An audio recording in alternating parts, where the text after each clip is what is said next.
Welcome back to Sunday Night Dinners with Deborah. So today we're going to be making Reese's Peanut Butter Cup Cookies. How delicious. 2 peanut butter cookies sandwiched with some chocolate icing. It's worth the indulgence. Now this cookie is lovely because it's all stuff that we tend to have on hand. With the one exception for me is margarine. I don't use a lot of margarine. I tend to use butter. It's healthier for you. But my butter supply is getting very low and it's not been on sale lately. And so I'm baking with margarine. It is a substitute that sometimes works just fine. Other times, like with our chocolate icing, I'm going to be using the butter because it makes a difference. So I'm taking 3/4 of a cup of margarine or butter, whichever you have on hand. And the wonderful thing about margarine is it lasts in the fridge for a very long time. So I'm not using my KitchenAid today with this. I will just be using a hand mixer, and that'll work just fine. If you just have a wooden spoon in a bowl, that'll work too. Okay, I'm just getting the last of the margarine. 1 cup of white sugar. This has both white and brown sugars in it. The brown sugar in it helps to keep cookies soft because that is always the goal, is to have a soft peanut butter cookie. A 1/2 cup of packed brown sugar. Flop. And now we're going to mix those 2 together. Those 3 together. And now we add 1 teaspoon of vanilla, and this is my homemade vanilla. Some of you have commented about the bottle of vodka that I keep on my counter, and that is indeed just steeping vanilla. It takes about a year. And 2 eggs. And then we mix it again. Next ingredient is 2 cups of flour.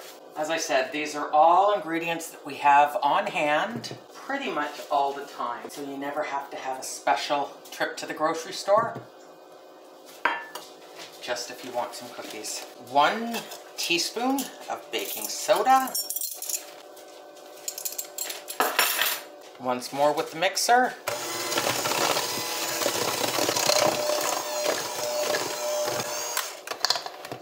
And then 1 cup of peanut butter. Okay.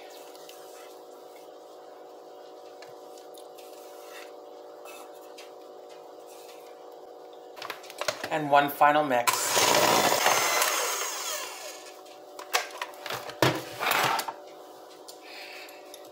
Now, what I always do when I have a hand mixer, because it is lighter weight, doesn't mix quite as sturdily as, an actual word?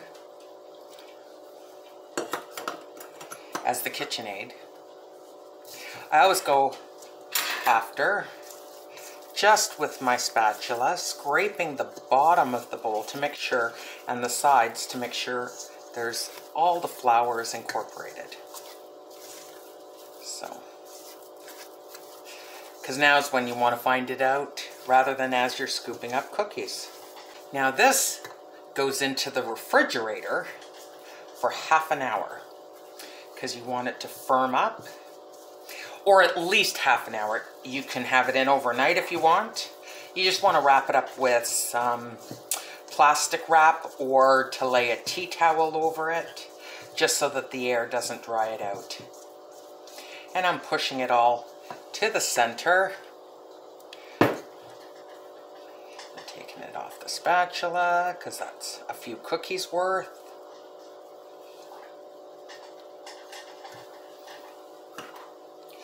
And this is going to go into the fridge, and I'm going to clean this all up.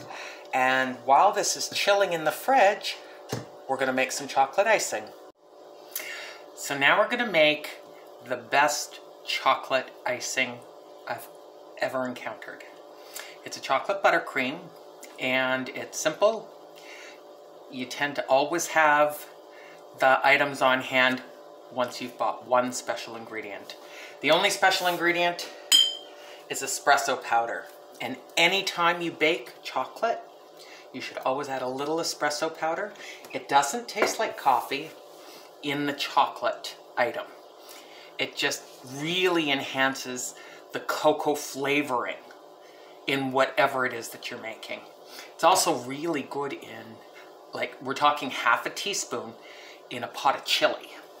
Adds a great dimension to it that you don't taste, but you just know that it tastes fabulous. And first, before we actually start making the icing, I want to do a little TED Talk on cocoa. I want to just show 3 different varieties of cocoa that I've come across at my local bulk food store.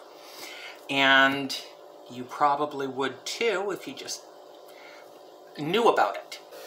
Now we have the first one, this light one. It's your standard Hershey's cocoa. It doesn't have a pronounced bitter flavor. It's quite soft. I'm gonna actually just get some more light in here. So it's very light, it's very mild. It's kind of like what milk chocolate would taste like. And then we have what's called red cocoa. And it is 60% cocoa powder, or 60% cacao, which means it's semi-sweet. It's a rich, full-bodied taste. It's a beautiful color. It has sort of a red mahogany color to it, which is why it's called red cocoa. And then we have what's called black cocoa. And the black cocoa is like dark chocolate. It's 75% cacao or higher, and it is quite bitter. It has a very strong chocolate flavor, which is good, but it comes with that is the bitterness. I like to do a blend of all 3 so that you get a little bit of the smoothness of the milk chocolate flavor, the depth of the black cocoa, and the richness of the red cocoa. So there we go. Welcome to my TED Talk. So once again, it's time for butter. I've cut it up into little pieces. It's a ½ cup of butter.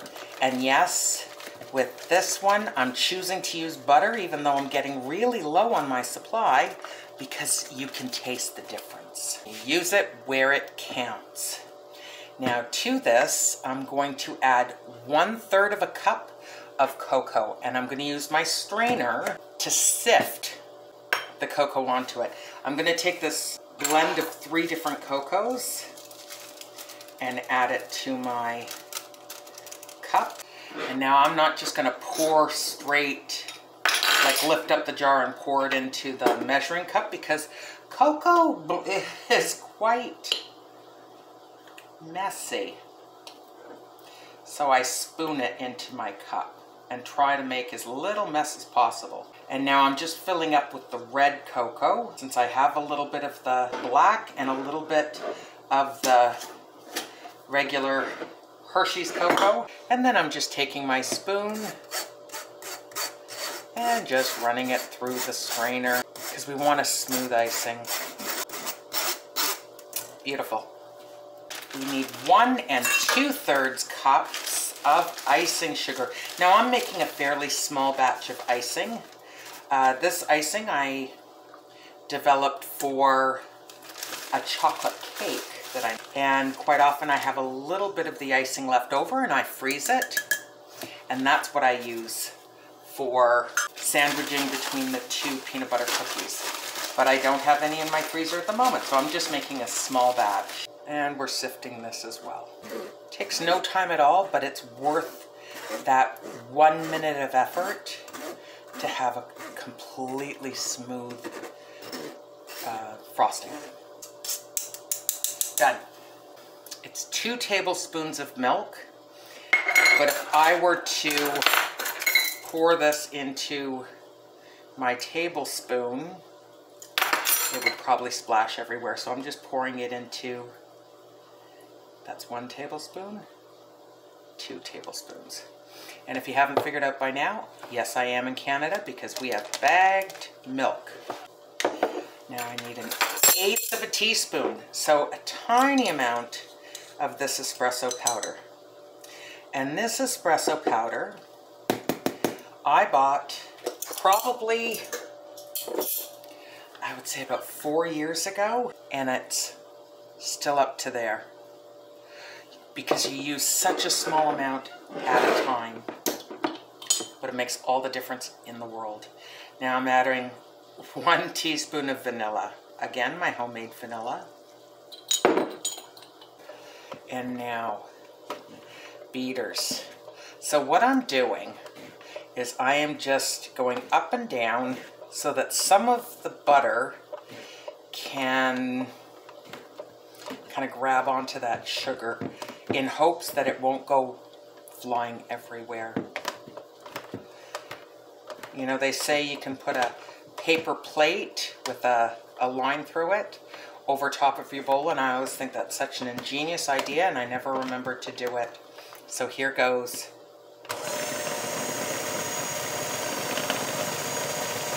And I don't move the beaters at first so that it can incorporate as much sugar as the butter allows, so that I'm not forcing it and I'm not, again, trying not to make as much of a mess.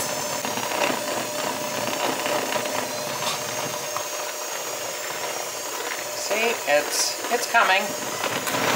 As you mix this, you want to make sure that you're turning your bowl so that you get every single corner mixed in evenly. And you kind of go up a little bit on the sides to try and bring any of the ingredients that are stuck on the side down into the bottom of the bowl. And there we go.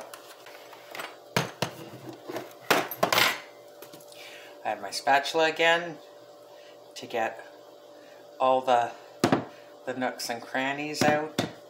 Again, I'm scraping down the edges to make sure that all of the sugar and all of the cocoa is incorporated.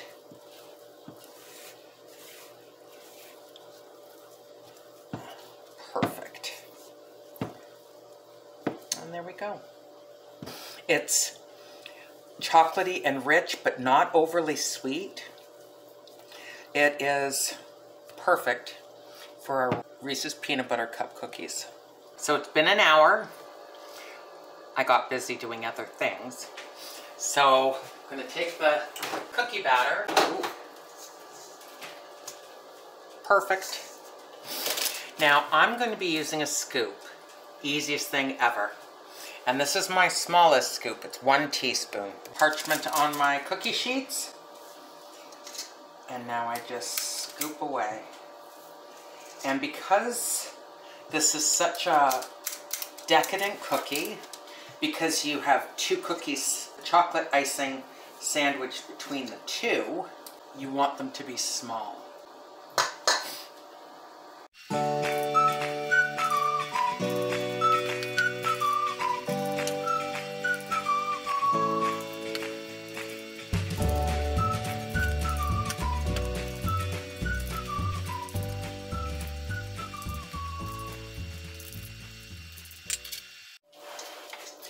Now, because they're peanut butter cookies, you gotta use the fork.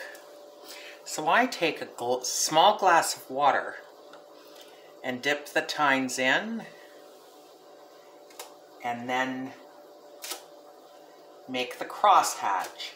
That little bit of water on the fork means that it won't stick, or won't stick as badly. So I'm gonna bake these because they're so small, I'm going to bake them for 6 minutes, and then I will check them to see how they're coming along. And I'm baking them in a 350-degree oven that I have preheated. I set it for an additional 2 minutes, 1 more minute longer. So here we are again. There we go. This is perfect. Turn the timer off. They've just, I don't want them to slide everywhere, just started to get slightly brown around the outside of the cookie. So we set them here while we bake off the next batch. And now I know 9 minutes is perfect. And you can see I have all the trays lined up, ready to go in the oven next. Now this cookie recipe does make a lot of cookies. It makes about 4.5 dozen finished cookies. So it makes, I get 108 out of it using my teaspoon scoop, half-ounce scoop. But remember, 2 cookies get sandwiched together. So you're left with 54 cookies. And they also, again, freeze beautifully. Everything's all about having stuff on hand so that someone drops by, someone calls and invites you over for some coffee, you can bring a little treat with you. It's all about making it easy and simple. Now these have cooled. They're not cold, but cooled enough that they can all go onto the rack. So all the cookies are out of the oven, and the last batch are cooling on my other rack over there, and these are all ready to frost. So I have my frosting or icing. Which is it? Does it make a difference? I don't know. I don't know the answer to that. So I'm just stirring it once. And now you take a small amount, move it on the side, take one of our cookies, and you want about half a teaspoon of frosting, and then you just set the other one on top, and now you have a little sandwich cookie. And now I'm going to do this for all of them. And it gets a little messy. It gets on your fingers. But that's what washing them is for. You want to try and not go too close to the edge. Because if you go too close to the edge, they will... See, I'm just inside the edge of the cookie. So that when I close it, it doesn't squirt out the side. Now I'm just going to keep working away at this. By the time I'm finished doing this tray, or rack of cookies, the other rack will be completely cooled. So here we have it, all the finished cookies. I did have a special request from the hubby. He wanted to see what these tasted like with Nutella in the center. So I have a few set so that we can see what those are like, and then the rest of the Reese's Peanut Butter Cup cookies. So, if you've enjoyed what you've seen, hit the subscribe button, hit the notification bell so you know when the next videos are put out. Leave me a comment. Tell me if you like Nutella better or the chocolate icing in the center. So, thank you for joining us, and we'll see you again.